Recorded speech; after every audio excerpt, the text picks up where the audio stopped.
So hi! Welcome and welcome back to my YouTube channel, and for today's tutorial, ituturo ko sa inyo kung paano nga ba maglaro ng mga games sa ating Messenger app. But first, kindly subscribe to my channel and don't forget to hit the subscribe button and the bell to notify you for my new updates. And if you want to learn more, just keep on watching and let's start. So ayan guys, for today's video, i-open lang natin ang ating Messenger app. And make sure guys na updated yung app na gagamitin ninyo para may mga bago tayong features. So yan guys, pumili lang kayo ng isang conversation or mag-open lang kayo ng isang conversation. And then pagka-open guys, hanapin nyo lang yung positive button na nandito sa may lower left corner katulad nito. And then may magpa-pop up na option guys. So lalabas na dito yung play game. So tap lang natin yung play games.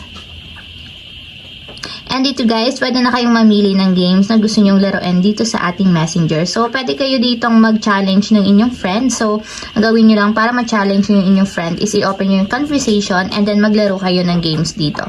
So, pipili lang tayo. For example is itong basketball. Tap nyo lang yung game na gusto nyo.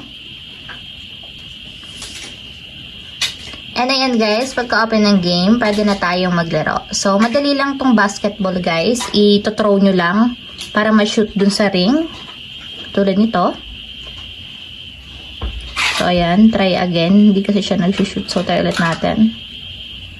So, ayan guys. Laruin nyo lang hanggang sa makarami kayo ng points. So, may highest score din dito guys. And meron kayong kailangang i-beat na score. So, nakaka-enjoy din naman siyang laruin. So, 3 round dito sa basketball. So, 10 points pa lang.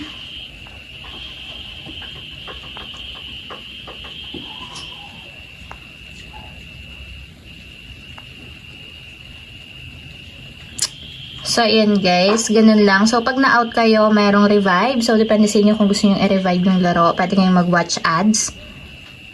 And kapag tapos na kayo guys, tap nyo lang yung X button. So, i-back nyo lang siya and then tap nyo yung quit game. So, para makapag-quit tayo. And lalabas dito guys yung nilaro ninyo and makikita yan ng inyong friend sa conversation. So, pwede din nilang laruin yan. Itatap lang nila yung play button. So, ayun lang guys. Ganun lang kasimple kung paano nga ba maglaro ng mga games sa ating Messenger app. If you have a question, can you comment down below and don't forget to hit the subscribe button and the bell to notify you for my new updates. And thank you for watching!